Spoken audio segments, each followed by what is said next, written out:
Hello Collective, kamusta po? Tayo ay gagawa muna ng love reading. Yan. As always, timeless po yung ating mga readings dito. Lahat ng ginagawa kong reading. So, kahit anong zodiac sign nyo rito, anong gender nyo, you are all welcome. Kahit kailan pa makarating sa inyo tong reading ko na to, timeless po ito.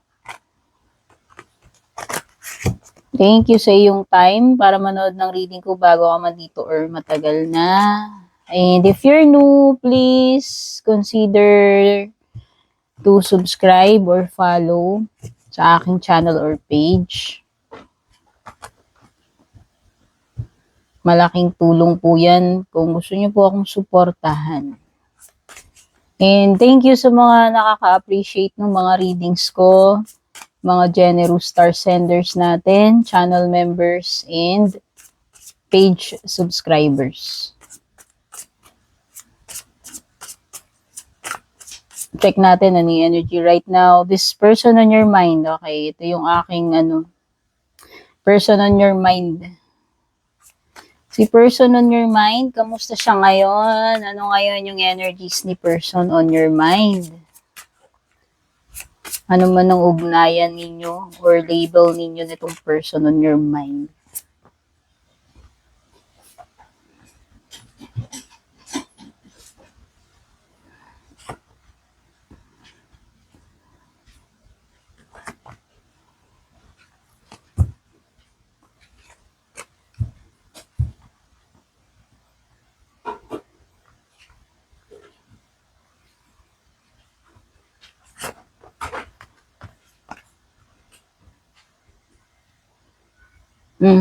Block. So, may nang block dito. Na-ghosted, na-block, sinat out, or nagkakaroon kayo ng silent treatment right now ni person on your mind. Pwedeng palaging unseen yung mga messages. Hindi ko alam kung sinong nang block sa inyo. Vice versa, pwedeng magkabaliktad. Ibig sabihin, pwedeng energy mo yung nababasa sa cards or energy niya. Bahala na po kayo dyan. Hindi ko alam yung part na yan. Kasi kung ano naman ang nangyayari sa inyo, at saka iba-iba yung mga nangyayari sa inyo, huwag kayong masyadong mag-expect dito sa aking reading kasi hindi nyo ito private reading ha. General reading only. So, kunin nyo lang yung mga parts na nagre-resonate, the rest, hayaan nyo na yun. Kung insignificant. Kasi parang may energy ng panggagaslight, may energy ng pananahimik or walang communication, may energy ng ginost, binlock, mga seen lang yung mga messages.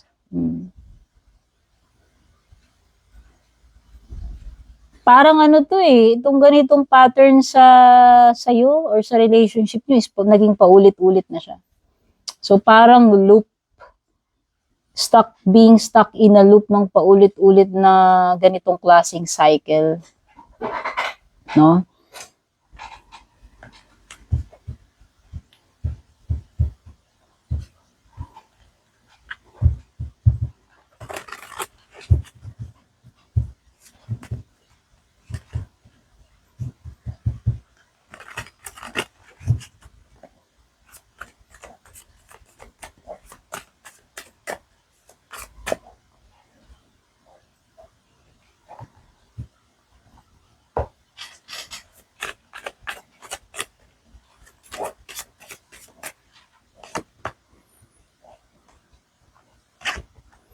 Pero this is something na hindi pa tapos.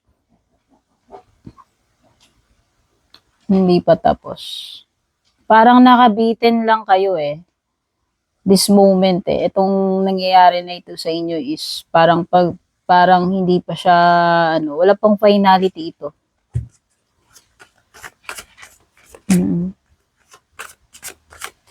Madalas, merong malungkot, tulala. Alam mo yun, ang baba ng energies with the Sun card reversed. Gloomy. Gloomy, sad. Alam mo yun? Merong hindi masaya Meron palaging nalulungkot, hindi masaya dito sa inyo. Wait lang, may nahulog. Pulutin ko yan.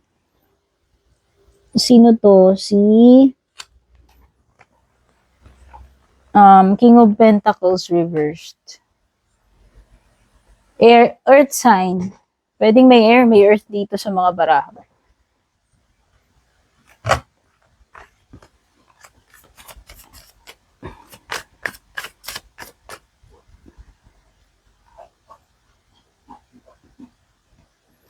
Alam mo yon, yung iba pa nga dito nahihirapan mag-focus sa trabaho, affected. Affected kasi.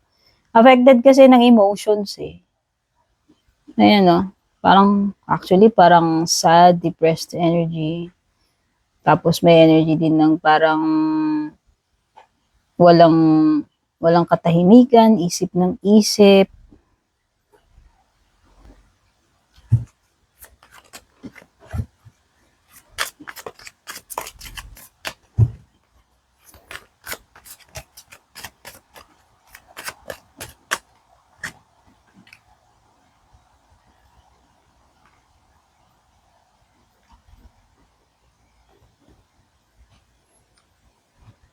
Actually, nag-iisip tong person, tong person on your mind. And one of these days, feeling ko lang baka makipag-communicate ito. Lumilitaw ang baraha dito na maaari siyang magparamdam, mag-reach out, mag-message. Okay? Meron siyang actually, nag-iisip siya right now. Tong person on your mind. Nagpaplanong yan. May mga pinaplano siya, iniisip siya, and then nakikita ko dito is makikipag-communicate siya.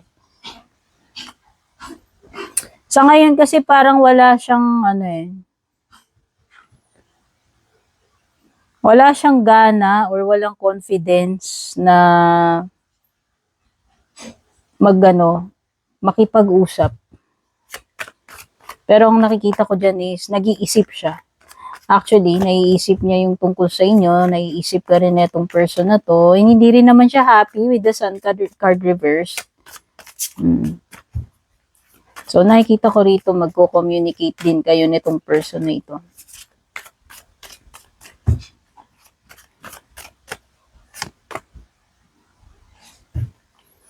Oo.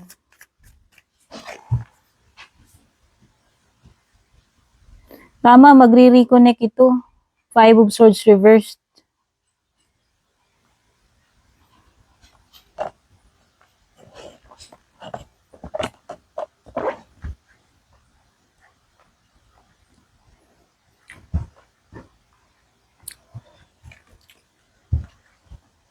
Kakainin din niya yung pride niya eh. Yung nafe-feel ko sa Five of Swords eh.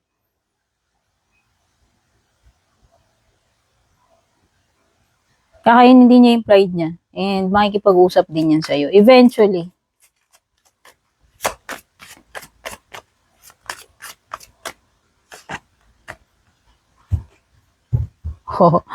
Diba? Babalik yan. Makikipag-communicate yan. Promise. Yun yung something na pinag-iisipan niya ng mabuti ngayon eh. So ngayon nakikita ko kasi sa energy mukhang hindi rin naman siya happy. And mukhang unsettled din siya eh. Parang hindi rin siya mapakali. Actually, nag-iisip siya. And eventually, huhupa din ng galit dito. Huhupa din yung pride, yung ego. And eventually, magre-reach out ito. Andyan yung energy ng pagbabalik with the Eight of Cups. Okay? Yun yung mga nakikita ko dito eh. Alam mo, dami talagang cards na nagsasabi na babalik tong person na to. Kaya kung ginost ka niya, kung nananahimik man siya right now, nakikita ko sa mga susunod na araw, panahon, eventually, magre-reach out din yan. Hindi rin siya makakatiis eh. Magre-reach out to. Babalik to. Nagma-manifest na dito sa mga baraha. Kasi nga meron something dito talaga sa Ten of Swords na nakita ko talaga na hindi pa kayo tapos. Etong connection ninyo, hindi pa siya totally ended. Ayan o. Pero wala walang clarity with the Sun card reversed So siguro by the time na mag-re-emerge tong person na to, kung naglaho man siya, ng ghost man siya, naging silent siya, nakikita ko dito is communication, nakikita ko dito that this person is thinking of you, probably planning to reach out to you, kung kailan man yan.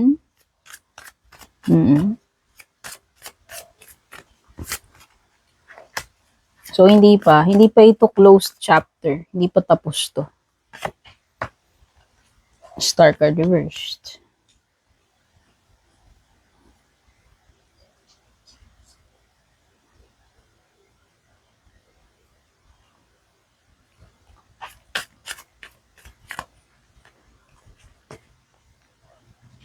World card.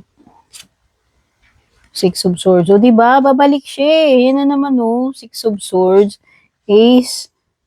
Okay. Ang nakikita ko dito is makakapag-start kayo ng new beginning netong person na to. Wow. Ayan yung Ten of Pentacles. Pero may something with the Star card na nalalabuan ako So, yun i-clarify ko. Anong meron doon sa Star card reversed?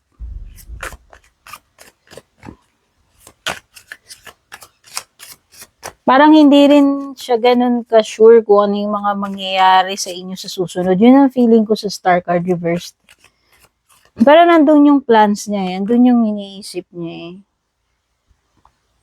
Nine of Wands. Guarded. Sa ngayon kasi guarded pa yung energy niya Hindi pa siya mag-open up, hindi pa siya willing to approach you or to reach out to you. But eventually, yun yung nakikita kong mga mangyayari sa mga susunod na days, weeks, or kung kailan man yan matatapat. No? Kaya yung Star card na yan sa ngayon is parang malabo pa Hindi pa siya ganun ka-sure sa kung ano yung mga pwedeng mangyari sa inyong dalawa. So, no guarantees pa rin kung ako tatanungin with the Star card reversed. And magkakaroon lang talaga to ng clarity once dumating na yung time na yun, yung araw na yun, kung kailan man na makapag-usap siguro kayo, mag-reach out siya. But yun nga, nakikita ko rito is this is something na hindi pa tapos.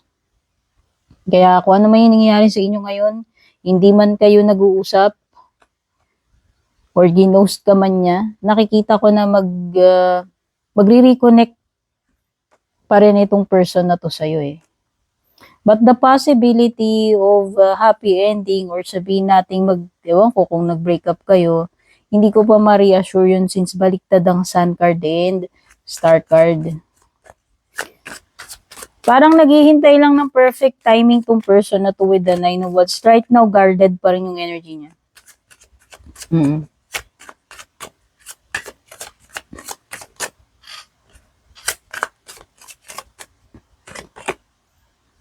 Two Cups.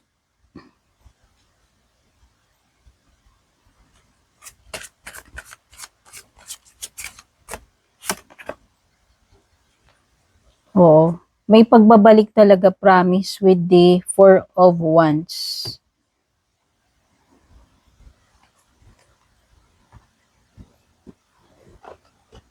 So, itong Two Cups na to is an indication na dito sa present situation, sa present moment na ito is nakikita ko na magko-continue pa rin yung disconnection. So, anytime soon, hindi pa babalik tong person na to. But, in the future, hindi ko masabi kung kailan tong future na to, in the near future ba yan, or basta sa mga coming weeks siguro, nakikita ko na nandun yung possibility na ma-reunite kayo nitong person na to. Kasi nga magre-reconnect siya Okay. Pero right now, guarded siya. Nagano siya, may mga boundaries itong person na to. Kaya, itong mga araw na to, do not expect na mangyayari agad na magre-reconnect siya. Pero, ano yun, nandun siya sa process na nag-iisip. Dami ko kasing nakitang card dyan na nag-iisip siya.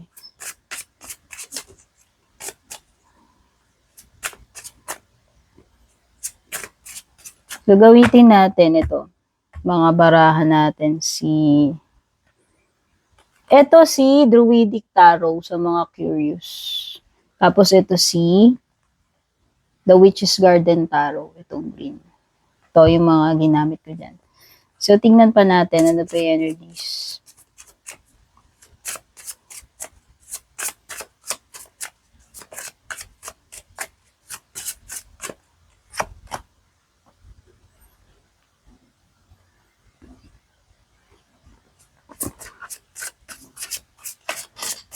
Oo, ano to. Pagbalik nitong person na to, feeling ko lang may mga changes eh. Kung nung una parang hindi siya willing, nakikita ko sa by the time sa future or near future na mag-reconnect ito, nakikita ko na meron siyang proposal sa'yo. Willing na tong makicompromise sa susunod na makipag-reconnect ito sa'yo. Kailangan lang talaga itong, ewan ko, nandun talaga siya sa period na gusto niya talagang mag-detach muna sa'yo, hermit. Ano to nasa deep contemplation siya eh. Dito pa lang na-feel ko na eh. Na nag-iisip-isip itong person na to. And eventually, by the time na mag-reach out sa yan, makipag-communicate, sa tingin ko yun yung time na naliwanagan na yung isip niya. Pero right now, nakikita ko pa rin is sa period ng disconnection kasi nga guarded pa rin siya sa ngayon. Ang pa rin ito is disconnected pa rin. Pero ang nakikita kong pattern in the future, yung mga next na mangyayari sa inyo is magre-reconnect to, babalik ito.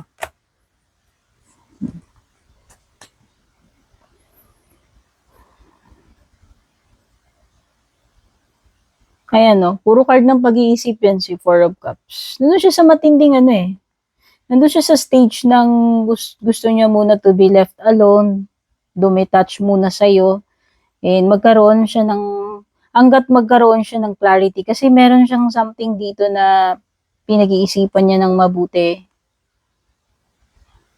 'Di ba meron akong sinabi rito kanina na card na parang hindi siya ganun ka-sure and kailangan niya ng time to contemplate.